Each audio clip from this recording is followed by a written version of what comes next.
paper we're diving into today is called Nexus Between Institutions, Technological Efficiency, and Labor Productivity, a framework of Augmented Solow Model, written by Omnia Osama El-Husseini. I think it's a pretty meaty title, right?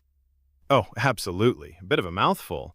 But once you get past all those technical-sounding words, there's actually a really intriguing core to this. Basically, El-Husseini is asking, why do some countries' workers get so much more done than others? And more importantly, how do things like technology and the quality of a country's institutions play into that? Yeah, and the Augmented Solow Model bit just means she's using an economic growth framework that takes into account not just capital and labor, but also human capital, like education, training, and so on. And now, technological efficiency. Now, here's the twist.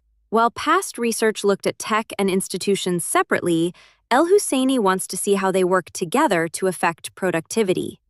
Which is super important because, well, when we hear institutions, that could be anything from good government to the courts to even, I don't know, the quality of public schools.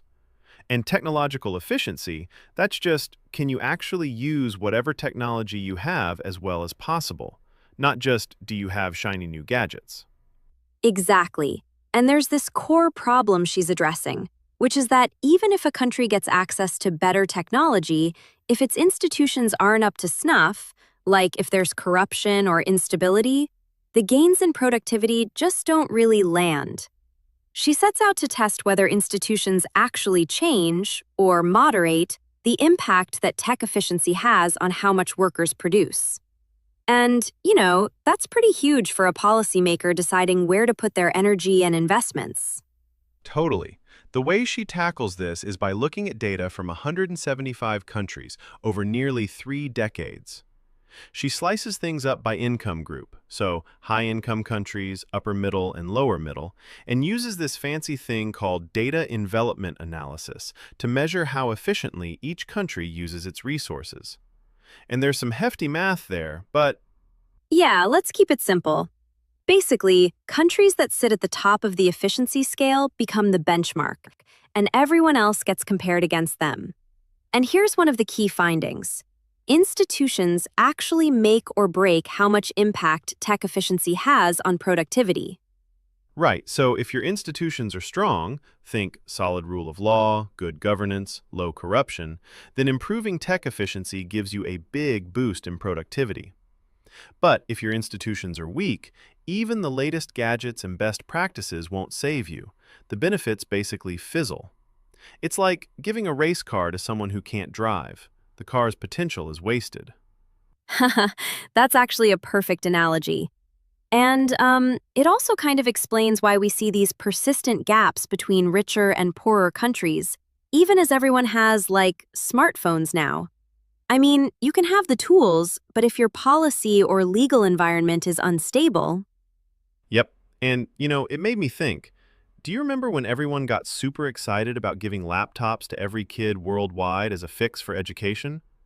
Turns out, hardware alone didn't do much if schools and training weren't equipped, or if there were bigger institutional issues.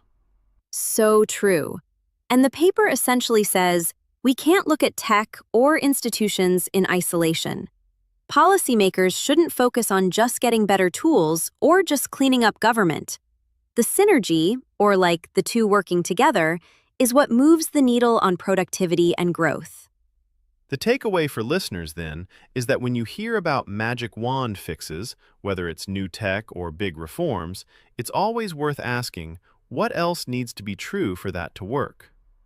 Because in reality, academic research, like this paper, gives us insights, not final truths. The context, the interaction, it all matters. Absolutely. And it kind of makes me wonder, what institutions am I taking for granted in my daily work? Like, is my productivity actually dependent on a lot more than the tools I use? Anyway, that's maybe a tangent. Maybe, but it's a good one. So, wrapping up, El-Husseini's work is a great reminder that boosting productivity isn't just about having more or better stuff. It's about creating the conditions where those things can matter. Institutions are, well, the hidden engine. Couldn't have said it better. And as always, more research needed. But this gives us a solid, nuanced lens to think about economic growth. Thanks for unpacking it with me. Always a pleasure.